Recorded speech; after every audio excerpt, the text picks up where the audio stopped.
Hello students, welcome once again to my online class. आज हम लोग नरेशन के बारे में पढ़ेंगे, जहां हम इंपरेटिव सेंटेंस के बारे में अध्ययन कर रहे थे। और इंपरेटिव सेंटेंस में आप लोगों ने लेट अस का प्रयोग देखा और लेट अस के प्रयोग के अंतर्गत आपने पाया कि लेट अस को हम वी शुड और दे शुड दो प्रकार के वाक्यों में बदलते हैं। और लेट अस का वी शुड कब होता है, लेट अस का दे शुड कब होता है, इसके बारे में भी हम ध्यान दे चुके हैं। इसमें जो हम रिपोर्टिंग वर्ब को बदलते हैं, रिपोर्टिंग वर्ब को हम प्रपोज में बदलते हैं, आप लोगों ने ये भी देखा। और एक हम इसको बदलते हैं सजेस्टेड टू में। सजेस्टेड टू और प्रपोज्ड रिपोर्टिंग वर्ब को इस दो फॉर्म में परिवर्तित किया जाता है। जब रिपोर्टेड स्पीच के में जब हम उसकी रिपोर्टेड स्पीच सेंटेंस की शुरुआत जब हम लेट अस से पाते हैं, और अगर लेट के बाद अस न आकर अगर कोई दूसरा प्रोनाउन आता है तो वहां पर हम रिपोर्टिंग वर्ब को एक बार तो हम रिक्वेस्टेड, ऑर्डर्ड, एडवाइज्ड में बदल देते हैं। और उसके बाद हम इसके एक रूल्स को पढ़े थे और दूसरे रूल्स के बारे में देखेंगे। जैसे अगर लेट के बाद अस न आकर कोई दूसरा प्रोनाउन आता है, जैसे he said to his officer, he said to his officer, let me go home. He said to his officer, let me go home. अब तक आपने इसके पहले वाला भाग अगर नहीं पढ़ा है तो उसको आप पढ़िए, उसके बाद ही यह समझ में आएगा। तब he said to, अब अगर उसने अपने ऑफिसर से कहा कि लेट मी गो होम, मुझे घर जाने दो, तो यहां पर सीधा इसका उद्देश्य ये आता है कि वह अपने ऑफिसर के पास जाकर विनती करेगा, निवेदन करेगा। और निवेदन करने वाले पार्ट को हम रिक्वेस्टेड में बदलते हैं। he requested his officer, he requested his officer। एक मैटर में हम यहां पर दैट का प्रयोग कर सकते हैं। मी का सब्जेक्टिव, मी को हम फर्स्ट पर्सन ही से बदलेंगे तो हिम होगा। सब्जेक्ट के स्थान पर रख रहे हैं इसलिए इसका सब्जेक्टिव केस हम ही प्रयोग करेंगे। और लेट को आप जानते हैं कि लेट को शुड में परिवर्तित किया जाता है और ही शुड गो होम। हम सीधा इसको इस प्रकार से कर सकते हैं। और या तो हम इसी को एक भाग में और बदल सकते हैं कि ही रिक्वेस्टेड हिज ऑफिसर, ही रिक्वेस्टेड हिज ऑफिसर। यहां कंजक्शन का प्रयोग हम टू का प्रयोग करेंगे और उसके बाद लेट को यहीं पर रखेंगे। टू लेट, अब मी फर्स्ट पर्सन ही से बदलेगा तो यहां पर चूंकि यह ऑब्जेक्ट के स्थान पर प्रयोग किया जा रहा है इसलिए इसका ऑब्जेक्टिव केस यहां पर प्रयोग करना है। तो हम यहां इसका ऑब्जेक्टिव केस प्रयोग करेंगे। यहां मैंने सब्जेक्टिव केस का प्रयोग किया है तो यहां आपको कंफ्यूज होने की कोई आवश्यकता नहीं है, क्योंकि यह सब्जेक्ट के स्थान पर प्रयोग किया गया है। जब कोई प्रोनाउन जब सब्जेक्ट के स्थान पर प्रयोग किया जाता है तो उसका सब्जेक्टिव केस रखा जाता है, और जब ऑब्जेक्ट के स्थान पर प्रयोग किया जाता है तो वहां पर उसका ऑब्जेक्टिव केस प्रयोग किया जाता है। तो this is the reason that we have used here him. और उसके बाद go home, he requested his officer to let him go home. एक बात यहां और ध्यान रखना है कि यह जो ऑफिसर है, ऑफिसर ये एक थर्ड पर्सन है और थर्ड पर्सन होने के साथ साथ यह दोनों जेंडर में हो सकता है। यह फेमिनाइन जेंडर भी हो सकता है और इसके साथ साथ यह एक मैस्कुलिन जेंडर भी हो सकता है। तो इसको अगर इसको थर्ड पर्सन और यह सिंगुलर नंबर भी है तो सिंगुलर नंबर होने का मतलब अगर हम इसका हम प्रोनाउन निकालेंगे तो इसका प्रोनाउन ही आएगा, और जबकि यह है, यह खुद ही है। तो इसलिए मी को परिवर्तित करते समय अगर हम ही से इसको कनेक्ट करेंगे तो यहाँ ही रखेंगे तो ये इसका भी ही होगा, इसका भी ही होगा। तो इसलिए ऐसे वाक्यों को हल करते समय आप यहाँ पर अगर ही रख देंगे तो ये सब्जेक्ट की तरफ संकेत करेगा, और नहीं तो अगर हम इससे बदल रहे हैं तो यहाँ पर ही ऑफिसर का भी प्रयोग हम कर सकते हैं, और वहां पर हमें किसी प्रकार की समस्या नहीं होनी चाहिए। एक बात और, लेट में जब लेट का वाक्य जब हम हल करते हैं तो इसी में एक शब्द आता है जिसे let there be, let there be, ये एक शब्द रिपोर्टेड स्पीच में आ जाता है, जिसे हम उदाहरण में देखते हैं। जैसे my father said to me, my father said to me let there be no any change in this work, let there be no any change in this work. मतलब लेट देयर बी का मतलब होता है कि ऐसा न हो। जैसे मेरे पिताजी ने मुझसे कहा let there be no any change, कोई परिवर्तन मत होने दो या कोई परिवर्तन मत करो इन दिस वर्क, मतलब इस कार्य में, इस कार्य में कोई परिवर्तन मत होने दो।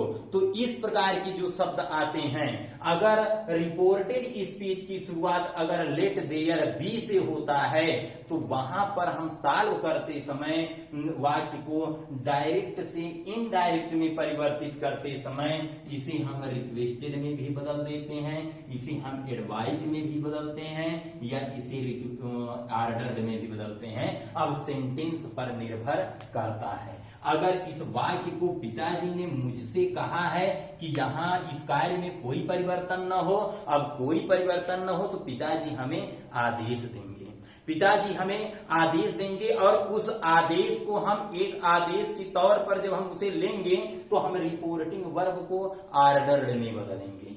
जैसे my father ordered me, my father ordered me.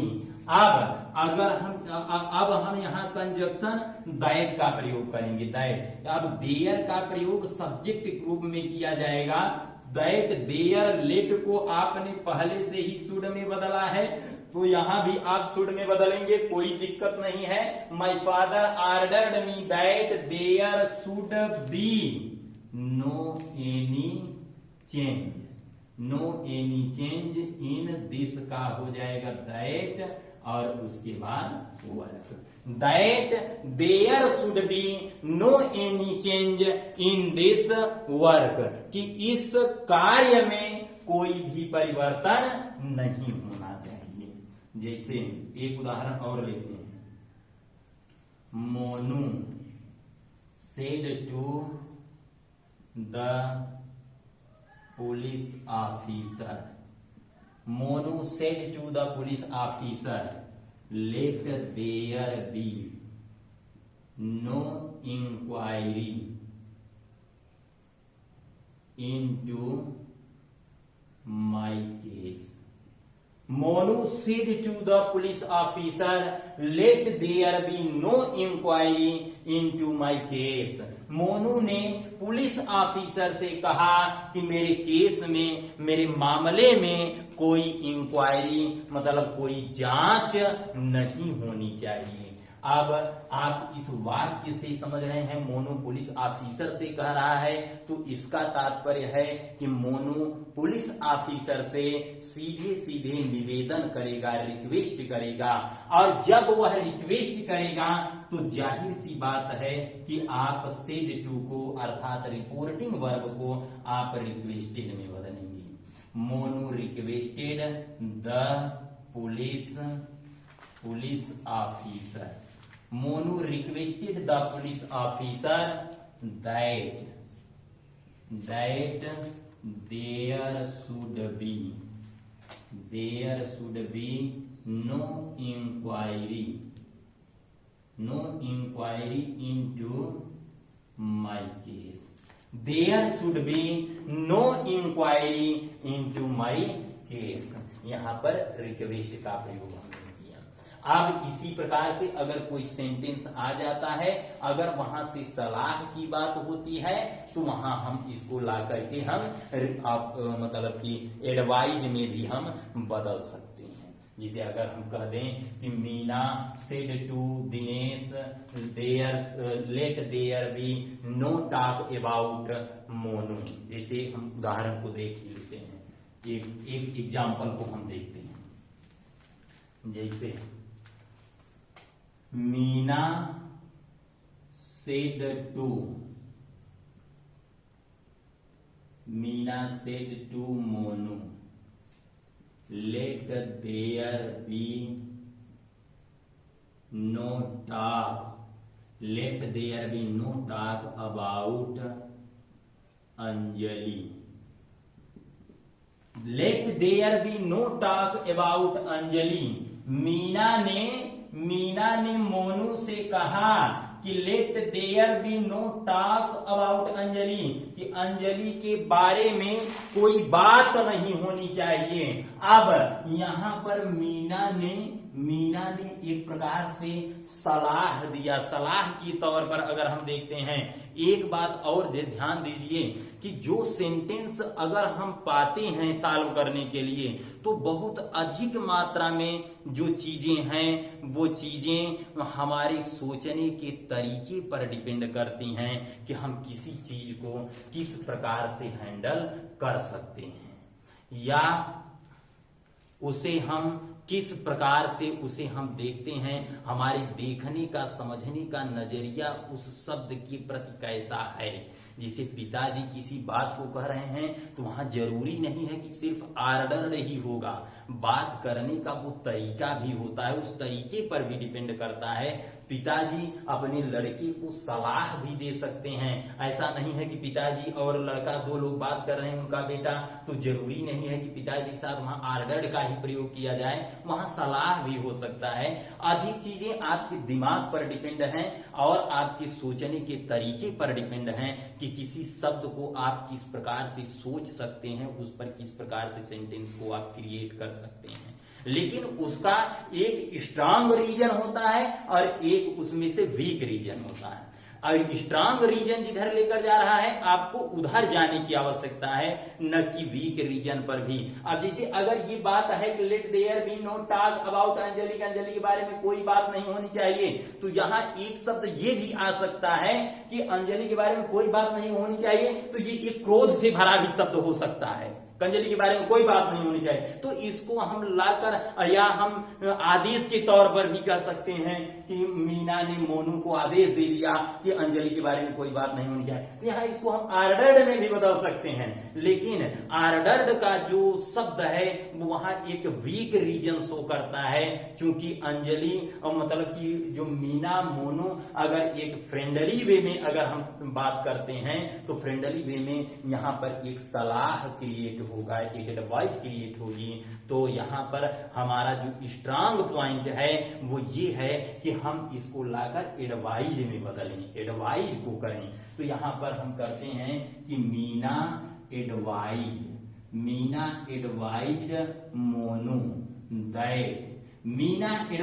Monu that let there be no talk about Anjali. तो there should be no talk about Anjali. There should be no talk about Anjali. तो यहां पर मैंने सीधी तौर पर एडवाइज का प्रयोग किया है और रीजन भी मैंने आपको स्पष्ट कर दिया है कि मैंने यहां पर एडवाइज का प्रयोग क्यों किया है। तो इस प्रकार से आप चीजों को पहले समझेंगे, जानेंगे, उसके बाद नरेशन को परिवर्तित करेंगे। एक बात और ध्यान देना है, शुरू में जो मैंने नरेशन की परिभाषा बताया था, तो नरेशन का, चूंकि नरेशन का मतलब होता है कि एक दूसरे व्यक्ति के द्वारा कहे गए शब्द को जब हम उसे अपने शब्दों में व्यक्त करते हैं तो यही नरेशन होता है। अब किस व्यक्ति ने किस बात को कहा है, हमको कह के उस बात को अपने शब्दों में व्यक्त करना है, तो वहां पर ये हमारे ऊपर भी डिपेंड करता है that how we are going to react about the sentence what the subject is speaking at that moment. तो हमें यहाँ पर इसी चीज की सर्वप्रथम सबसे बड़ी आवश्यकता, आवर नीड इज एक the greatest need is just depended upon our self that how we are reacting to that those things. तो इस प्रकार से आदेश की भी बात होती है और इसी प्रकार से इन सभी चीजों की बात होती है। मैंने आपको लेट से जुड़े शब्दों को भी बताया, मैंने डू नॉट से जुड़े शब्दों को भी बताया। तो इस प्रकार से ये जो इंपरेटिव सेंटेंस था, ये इंपरेटिव सेंटेंस इसी प्रकार से खत्म होता है। अब हम इंपरेटिव के आगे अगर चलते हैं तो इंपरेटिव के आगे एक ऑप्टेटिव सेंटेंस आता है। ऑप्टेटिव सेंटेंस, ऑप्टेटिव सेंटेंस जिसका मतलब होता है इच्छा सूचक वाक्य, इच्छा सूचक वाक्य। एक बात और ध्यान देना है हमें, यह जो ऑप्टेटिव सेंटेंस है, आज की जो मॉडर्न इंग्लिश चल रही है, उस मॉडर्न इंग्लिश में ऑप्टेटिव सेंटेंस को लगभग गायब किया जा चुका है। कई जो विद्वान हैं, महान जो व्याकरणविद हैं, वो ऑप्टेटिव सेंटेंस को इंपरेटिव सेंटेंस का ही एक भाग मानते हैं और ऑप्टेटिव सेंटेंस को भी इंपरेटिव सेंटेंस के अंतर्गत ही हल करते हैं। उनके अकॉर्डिंग 4 ही सेंटेंस होते हैं, तो हमें उसके बारे में ध्यान नहीं देना है, हमें तो रूल पढ़ना है, उसके रूल्स के अकॉर्डिंग सेंटेंसेज को सॉल्व करना है। तो जब हम रूल्स के अकॉर्डिंग हमें सेंटेंसेज को सॉल्व करना है, ये थोड़ा ओल्ड मेथड के अंतर्गत ऑप्टेटिव सेंटेंस था। तो ऑप्टेटिव सेंटेंस आज भी लोग इंपरेटिव से बाहर का होना मानते हैं और कुछ लोग इसके विपक्ष में भी हैं। तो इससे हमें कुछ लेना देना नहीं है, हमारे सामने जो चीजें आ रही हैं हम उसके बारे में समझते हैं फिलहाल। तो ऑप्टेटिव सेंटेंस का मतलब होता है इच्छा सूचक वाक्य, और इच्छा सूचक वाक्य के अंतर्गत जब हम किसी इच्छा की बात को, जिसे हमारे मन के अंतर्गत जो भावनाएं आती हैं, जिसे राम भगवान करें राम मर जाए, या भगवान करें तुम प्रधानमंत्री बन जाओ, तो इसमें 3 भावनाएं प्रकट होती हैं। एक तो यहां पर एक तो अभिशाप आता है, अभिशाप, और अभिशाप के साथ साथ एक प्रार्थना आती है। प्रार्थना, अभिशाप का बोध होता है, प्रार्थना का बोध होता है, और एक अपनी खुद की एक इच्छा का बोध होता है। जैसे हमारे अंदर कोई इच्छा है कि तुम राजा हो जाओ, राजा हो जाओ, या कुछ भी बन जाओ, किसी भी चीज को बनने के लिए बात हुई, तो एक ये इच्छा हमारी खुद की इच्छा होगी, एक प्रार्थना। जब अगर सेंटेंस के साथ जैसे भगवान जुड़ गए, जिसे हमने कहा भगवान करें तुम राजा बन जाओ, तब तो वो एक प्रार्थना के अंतर्गत आता है। अगर हमने कहा राजा बन जाओ, सीधे तौर पर अगर हमारी बातें हो रही हैं, हमने उसमें भगवान को इंक्लूड नहीं किया, ईश्वर को इंक्लूड नहीं किया, इसका मतलब कि वो इच्छा हुई। अभिशाप का मतलब अगर हम किसी के लिए किसी बुरी चीज की कामना करते हैं कि तुम भाड़ में चले जाओ, तो इस प्रकार से वो जो चीजें आएंगी वो ऑप्टेटिव सेंटेंस के अंतर्गत ट्रीट की जाएंगी। तो इसमें क्या होता है, आप जानते हैं कि रिपोर्टिंग वर्ब में हर जगह से थोड़ा थोड़ा परिवर्तन है। जितने भी सेंटेंसेज आप पढ़ेंगे, और सबसे बड़ी चीज जो है आपको रिपोर्टिंग वर्ब ही जानना है, और रिपोर्टिंग वर्ब जानने के लिए हमें सेंटेंस के बारे में जानना है। अगर हम सेंटेंस के बारे में जान लेते हैं तो हम बहुत आराम से रिपोर्टिंग वर्ब को चेंज कर सकते हैं, और रिपोर्टिंग वर्ब को अगर हम चेंज कर सकते हैं तो इसका मतलब ये कि हम पूरे डायरेक्ट से इनडायरेक्ट को चेंज करना हम लगभग पूरी तरह सीख जाते हैं। तो ऑप्टेटिव सेंटेंस जो है, ऑप्टेटिव सेंटेंस में 3 चीजें आती हैं। अगर इच्छा व्यक्त हो रही है तो वहां आप विश्ड बदलेंगे रिपोर्टिंग वर्ब को। अगर कोई प्रार्थना का भाव है तो आप प्रेड में परिवर्तित करेंगे, और अगर अभिशाप की बात है तो आप उसे कर्सड में परिवर्तित करेंगे। जैसे अगर हम इस वाक्य को देखते हैं कि Radha said to me may you live long, राधा ने मुझसे कहा कि मे यू लीव लॉन्ग, कि तुम दीर्घायु हो, दीर्घायु हो। राधा ने मुझसे कहा दीर्घायु हो, मतलब कि लंबी उम्र प्राप्त करो। तो जब ऐसी बात आई तो इसका मतलब है कि राधा ने ऐसी इच्छा व्यक्त की है। अगर यही सेंटेंस आ जाए, अगर कि जैसे कि Radha said to me may God bless you, अगर वाक्य ऐसा आता है कि राधा ने कहा मे यू लीव लॉन्ग, आप दीर्घायु हो, और यही बात अगर राधा ने कहा मे गॉड ब्लेस यू, भगवान आपको सुखी रखें, तो इसका मतलब कि इस वाक्य में भगवान इंक्लूड हुए, यह भगवान से एक प्रार्थना वाली बात हुई। तो हम इस वाक्य को हम विश्ड में बदलेंगे, इसके रिपोर्टिंग वर्ब को। जैसे राधा विश्ड मी, राधा विश्ड मी, कंजक्शन यहां मित्रों दैट ही लगेगा, इसमें कोई कंफ्यूजन नहीं है।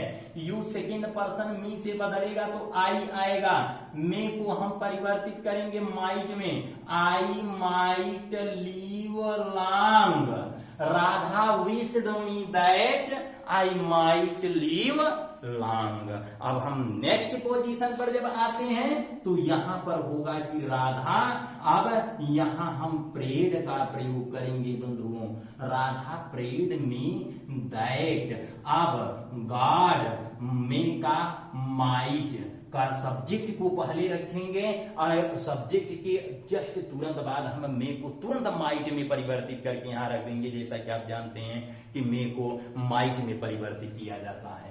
That God might bless you, second person मी से आया तो यहां पर यू भी ऑब्जेक्टिव केस में है और मी भी ऑब्जेक्टिव केस में है, तो इसलिए यहां पर मी का प्रयोग मैंने कर दिया। अब एक बात बचती है जहां पर हम अभिशाप के बारे में अध्ययन करते हैं, अभिशाप के बारे में हमें जानकारी मिलती है, तो अभिशाप वाले सेंटेंस को जैसे हम देखते हैं, जैसे the beggar said to the man, the beggar said to the man, may you die soon. The beggar said to the man, may you die soon. तुम तुरंत मर जाओ। भिखारी ने उस आदमी से कहा, भिखारी ने आदमी से कहा तुरंत मर जाओ, या may you go to hell, भाड़ में जाओ, भाड़ में जाओ। अब ऐसे अगर सेंटेंसेज मिलते हैं तो such kinds of sentences would be treated as a curse, ये एक अभिशाप के रूप में इनको ट्रीट किया जाएगा। तो यहां पर जब हम परिवर्तन को लाते हैं, द बेगर सेड टू को हम यहां कर्स्ड में बदलेंगे, the beggar cursed the man, the beggar cursed the man that you second person से he might die soon, he might die soon, मतलब कि उसे तुरंत मर जाना चाहिए। या इसी प्रकार के जो सेंटेंस होंगे, कई सेंटेंस आप ऐसे भी पाएंगे जहां से ऑब्जेक्ट को हम पूरी तरह से रिमूवल पोजीशन में रखते हैं। ऑब्जेक्ट जो इनडायरेक्ट नरेशन होता है, इनडायरेक्ट नरेशन में हम ऑब्जेक्ट को हटा देते हैं। तो ऑब्जेक्ट को अगर आप इंपरेटिव सेंटेंस के ऑब्जेक्टिव सेंटेंस के अगर ऑब्जेक्ट को आप हटा देते हैं तो वहां भी किसी प्रकार की कोई समस्या नहीं होगी। तो इस प्रकार से आप ऑब्जेक्टिव सेंटेंस के इतने रूल्स को आप जानते रहिए, इसको समझिए और बाकी के कुछ अनुसार से लेकर वहां आप सॉल्व करिए। अगर सेंटेंस से आपको जैसे कोई अभिवादन प्रतीत होता है, अभिवादन अगर आपको सेंटेंस से मिलता है, अभिवादन में जैसे हम good morning, good afternoon, good evening, good night, इन सब चीजों का अगर हम प्रयोग करते हैं तो वहां पर भी हम विश्ड का प्रयोग करेंगे, वहां भी विश्ड लगाएंगे। जैसे अगर Monu said to Sohan, Monu said to Sohan good morning, Monu said to Sohan good morning. अब इसको जब हम बदलेंगे तो मोनू सेड टू को हम विश्ड कर देंगे, विश्ड अब यहीं पर हम रखेंगे good morning, good morning Sohan. Monu wished good morning to Sohan, to Sohan. अगर हम सोहन को यहीं पर रख देते हैं, जैसे Monu wished Sohan good morning, Monu wished Sohan good morning. तो यहां हमें कंजक्शन लगाने की आवश्यकता नहीं है, या जहां हमने विश्ड का प्रयोग किया है वहां पर हम बेड का भी प्रयोग कर देते हैं। बेड जिसको आप जानते हैं बेड, बेड का यह दूसरी अवस्था बेड होती है। बेड का मतलब होता है कहना। आप इसको पढ़ते समय आपको कहीं न कहीं कभी न कभी ये मिला होगा। तो यहाँ पर हम इसको बेड, बेड जो इसका दूसरी जो इसकी अवस्था होती है बेड, हम यहाँ बेड कर देंगे। Monu bed Sohan, Monu bed Sohan good morning. या हम इसी शब्द को जैसे मैंने इसको किया है उसी प्रकार से हम इसको भी कर सकते हैं। मेरे कहने का मतलब कि Monu bade good morning to Sohan, हम यह भी कह सकते हैं। और अगर इसी प्रकार के वाक्यों में, इसी प्रकार के वाक्य जो हम प्राप्त कर रहे हैं, अगर गुड मॉर्निंग के बाद कोई भी अगर वाक्य आ जाता है XYZ, कोई भी आप सेंटेंस पा जाते हैं, अगर गुड मॉर्निंग के बाद अगर वह आकर रखा गया है, तो जो वह वाक्य होगा उसी वाक्य की रिपोर्टिंग वर्ब वहां फिर से प्रयोग कर दिया जाएगा। जैसे Sita said to Gita good morning. या हम अभिवादन की बात कर रहे हैं तो अभिवादन में good morning, good afternoon, good night, bye, hi, ये सब चीजें अभिवादन के अंतर्गत ही आती हैं। तो हमने गुड मॉर्निंग अभी लिखा था तो एक दूसरा शब्द लिखते हैं गुड बाय और see you soon, goodbye see you soon. या अगर कोई शब्द आ जाता है, जैसे अगर कुछ अगर बोला गया मिलने पर, जैसे हम हाय शब्द का प्रयोग करते हैं, हाय। तो अगर किसी ने कहा, जैसे सपोज दैट कि Radha said to Mohan hi how are you, अब हम हाय का प्रयोग करेंगे। जैसे कि Radha said to Mohan hi how are you, hi how are you.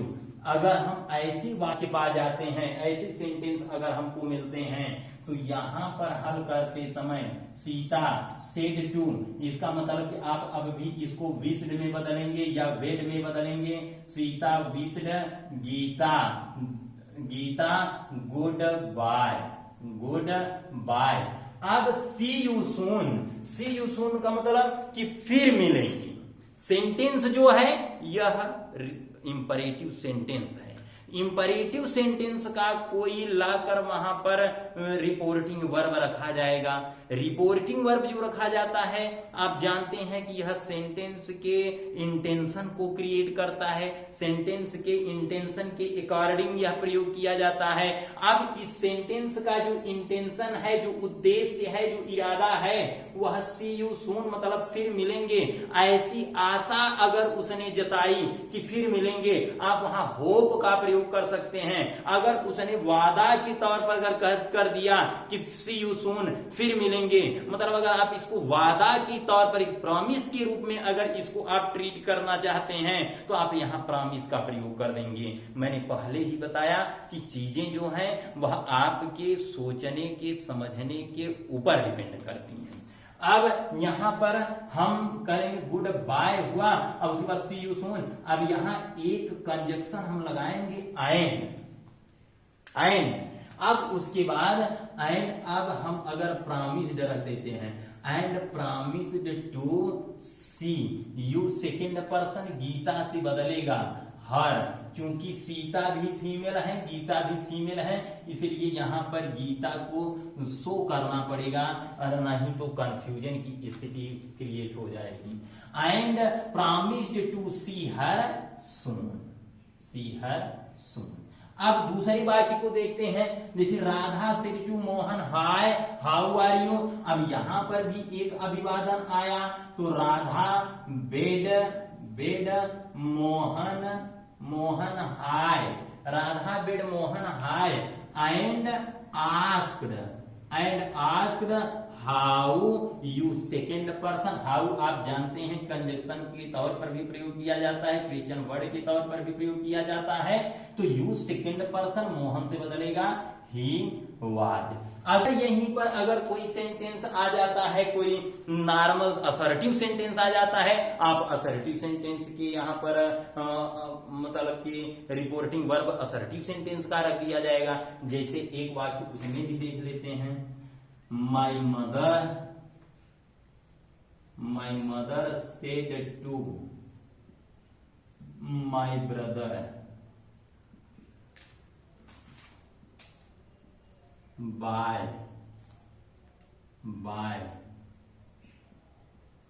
You have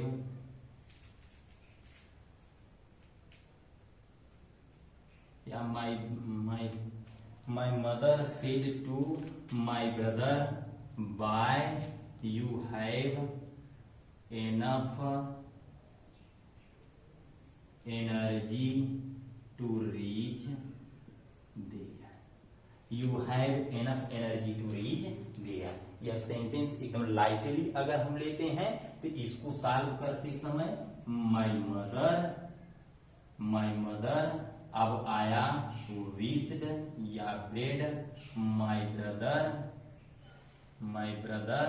by and said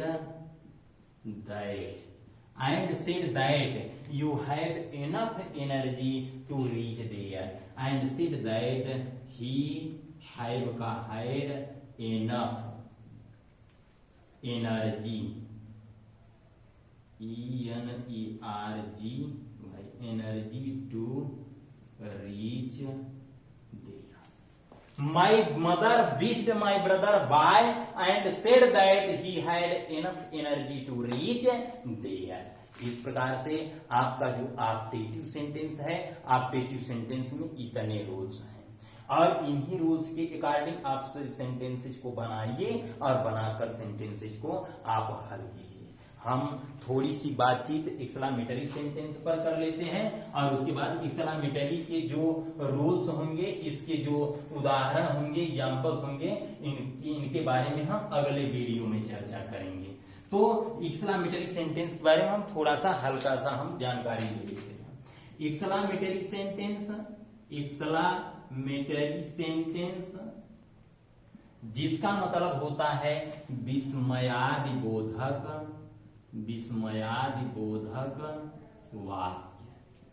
विस्मयादिबोधक वाक्य इसका मतलब है कि एक ऐसा वाक्य जिस वाक्य से सुख, दुख, आश्चर्य या हमारे हृदय में जो तीव्र भावनाएं उत्पन्न होती हैं, वही ऐसे जो वाक्य होते हैं वे एक्सक्लेमेटरी सेंटेंस कहे जाते हैं। जैसे तुम कितनी सुंदर हो, या hurrah we have won the match, या damn it was not fine, नाश हो ये अच्छा नहीं था।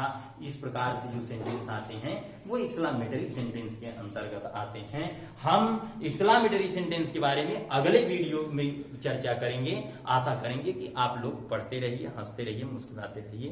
धन्यवाद।